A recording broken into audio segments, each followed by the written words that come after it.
김 박사, 오늘의 키워드 시간입니다. 오늘의 주요 뉴스 키워드로 알아보겠습니다. 김대호 박사님과 함께합니다. 박사님 어서 오세요. 네, 반갑습니다. 네, 오늘 저희 5개 키워드 준비되어 있는데요. 첫 번째 키워드부터 바로 보시죠. 오늘 첫 키워드는 트럼프 환호성입니다. 오늘은 역대 최대폭으로 늘어난 미국의 5월 소매 판매 소식부터 알아보도록 하겠습니다. 요즘 웃을 날이 없었던 트럼프 대통령이 아주 크게 화도를 하는 모습이었습니다. 미국이 경제활동을 재개하면서 예상외로 소매 판매가 확 늘어났거든요. 예, 미국이 돌아가는 것을 판단하기 위해서는 트럼프 대통령의 트위트를 매우 주목할 필요가 있다는 말씀을 여러 차례 올린 적이 있습니다. 네.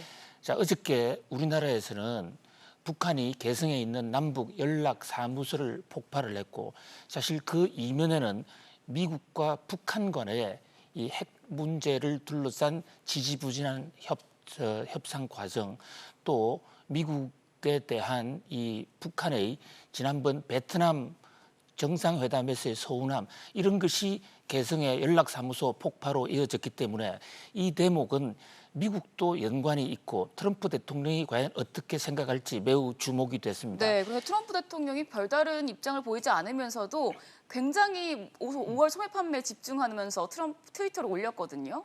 예, 트럼프 대통령이 이제 아침에 일어난 시간을 오전 8시경에 트위터를 올렸어요. 그러니까 네. 우리 시간으로는 저게 밤 늦게 되는데, 저 트위터 내용을 보면 이 북한의 연락사무소 폭파 소식에 대해서는 일체 언급이 없었습니다.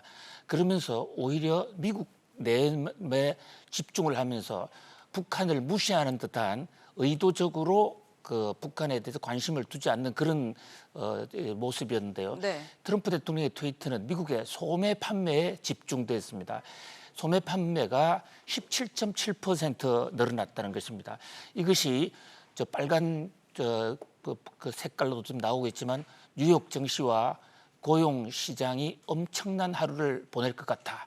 그야말로 트럼프 대통령이 환호성을 질렀습니다. 네. 최근 트럼프 대통령이 지금 앵커님 지적하신 대로 좀 되는 일이 없지 않습니까? 네. 그런 상황 속에서 이 소매 판매 지표는 트럼프 대통령에게 환호성을 불러온 큰 호재가 된 것 같습니다.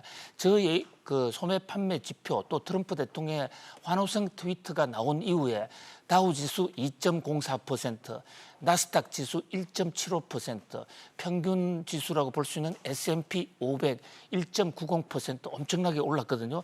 지금 미국의 이 주가 지수는 지난주 금요일부터 월요일, 화요일 이래서 내리 사흘째 큰 폭으로 올라가고 있는데, 어젯밤 오늘 아침 사이에 뉴욕 증시의 화두는 단연 소매 판매가 급증했다는 것입니다. 네. 이 소매 판매 17.7%는 미국이 소매 판매 통계를 작성한 이후에 가장 큰 폭의 성장이에요.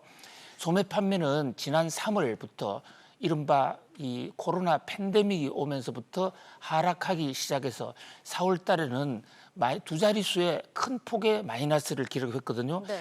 그런데 3월, 4월 줄어들었던 소매 판매, 소비 지수가 완전히 회복됐다. 그것도 큰 폭의 회복이다라는 얘기는 미국 경제로 봐서는 대단히 큰 청신호라고 할 수가 있습니다.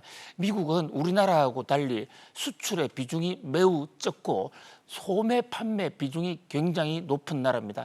그래서 소비가 차지하는 비중이 95% 이렇게까지 보는 학자들도 있는데, 어쨌든 이 소비의 핵인 소매 판매가 늘어난 것은 네. 미국 경제가 이제 본격적으로 회복되고 있는 것이 아닌가라는 그런 데에 대한 기대를 증폭시키고 있습니다. 네, 이어서 두 번째 키워드도 보도록 하겠습니다.